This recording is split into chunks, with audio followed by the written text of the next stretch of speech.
అంతెందుకు మన సాయిబాబాని ఆరాధించేవాళ్ళు మన హైందవ సోదరులు అంత మా ఊళ్ళో మంచి గుడి ఉంది. మా ఊళ్ళో గుడికి మా హిందూ సోదరులందరూ మా బంధువులందరూ సాయిబాబా గుడికి వెళ్తారు. ఈ మధ్యకాలంలో ఈ దరిద్రాన్ని బయటికి తీసుకురాలేదా? సాయిబాబా మనోడు కాదు, అతన్ని వెలేయాలి, తిట్టాలి, తిమ్మాలని రకరకాలు మాట్లాడుతున్నారు. సాయిబాబా మన దేశంలో పుట్టినోడే కదా, మన దేశంలో భారతీయుడు అతను కాదా, పరాయి దేశం నుంచి వచ్చినోడు కాదు కదా, భారతీయుడు. ఓ భారతీయుడు ఆరాధిస్తుంటేనే మన వాళ్ళకి నచ్చట్లా కదా. కాబట్టి సెక్యులర్ అనేది మంచిది, తప్పు కాదు అది. లేదు మొత్తం మేమే ఉంటాం, ఏం ఉద్ధరిస్తావు చెప్పు అని అడగాలి ఇలాంటి వాళ్ళని, మతోన్మాదుల్ని. చాలామంది హిందువులు సెక్యులర్కి సపోర్ట్ చేస్తారు, నిజమైన హిందువులు. ఎందుకంటే వాళ్ళకి తెలుసు ఒక అబ్దుల్ కలాం ఏం చేశాడో తెలుసు దేశానికి, ఇంకా చాలామంది అంబేద్కర్ లాంటి మహానుభావులు ఏం చేశారో తెలుసు దేశానికి. సో కాబట్టి వాళ్ళకి అర్థమైంది కాబట్టి వాళ్ళు అలా ఉంటారు. అది నా అభిప్రాయం. ఆమె సెక్యులర్.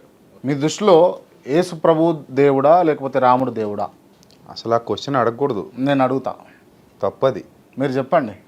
అలా కాదు, ఇందాక చెప్పాను కదా, మీ నాన్నగారు గొప్పోడా మా నాన్నగారు గొప్పోడా అన్నట్టు ఉంటుంది. తప్పది. నేను అడిగినా మీరు సమాధానం చెప్పండి. ఇప్పుడు యేసు ప్రభు నాకు దేవుడు అయితే రాముడు హైందవ సోదరులందరికీ దేవుడు. నేను నమ్మనంత మాత్రాన ఆయన దేవుడు కాకుండా పోడు, వాళ్ళు నమ్మనంత మాత్రం నాకు ఈయన దేవుడు కాకుండా పోడు కదా. సో కాబట్టి ఆ క్వశ్చన్ ఈజ్ వెరీ రాంగ్. ఎందుకంటే దానివల్ల మీరు చెప్పిన ఆన్సర్ నాకు నచ్చింది, మీరు మళ్ళీ చెప్పరా ఆ ఆన్సర్ నాకు. నేను నమ్మనంత మాత్రాన వాళ్ళకి రాముడు దేవుడు కాకుండా పోడు, వాళ్ళు నమ్మనంత మాత్రాన నాకు యేసుక్రీస్తు దేవుడు కాకుండా పోడు. ఇక్కడ నేను యేసుప్రభు దేవుడు అని ఎలా నమ్ముతున్నానో అక్కడ వాళ్ళు కూడా రాముడు దేవుడు అని నమ్ముతున్నారు. సో దేవుళ్ళు ఎంతమంది ఉంటారా అనే ప్రశ్న వచ్చినప్పుడు, దేవుడు ఎవరు అనేటువంటి చర్చ జరుగుతున్నప్పుడు అందరూ కూర్చొని పుస్తకాలు ముందేసుకుని ప్రేమపూర్వకంగా మాట్లాడుకుని డిసైడ్ చేసుకుంటే అది మంచి విషయం.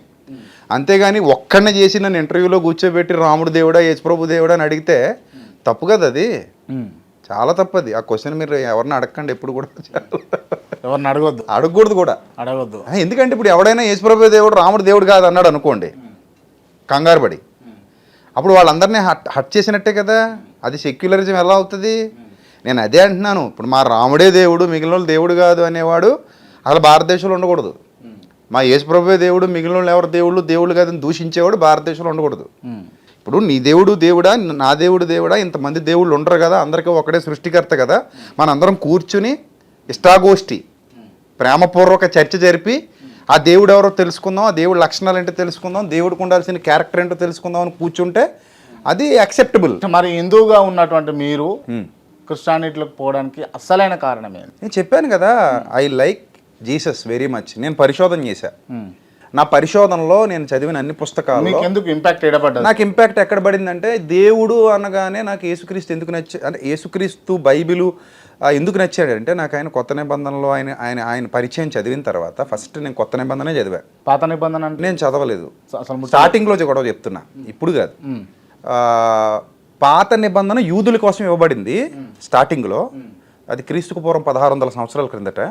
క్రొత్త నిబంధన యేసుక్రీస్తు ద్వారా వచ్చింది. సో నేను ఫస్ట్ కొత్త నిబంధన చదివా. కొత్త నిబంధన చదివిన తర్వాత ఆయన మాటలు, ఆయన చర్యలు, ఆయన విధానాలు, ఆయన బోధలు, అదే కాకుండా మా ఇంట్లో వివేకానంద గారి పుస్తకాలు ఉండేవి. ఆయన పుస్తకాల్లో కూడా ఈయన గురించి పాజిటివ్గా రాసినటువంటి కొన్ని మాటలు, గాంధీ మహాత్ముడు పుస్తకం, చిన్నప్పటి నుంచి మా ఇంట్లో పుస్తకాలు ఉండేవి ఎక్కువ.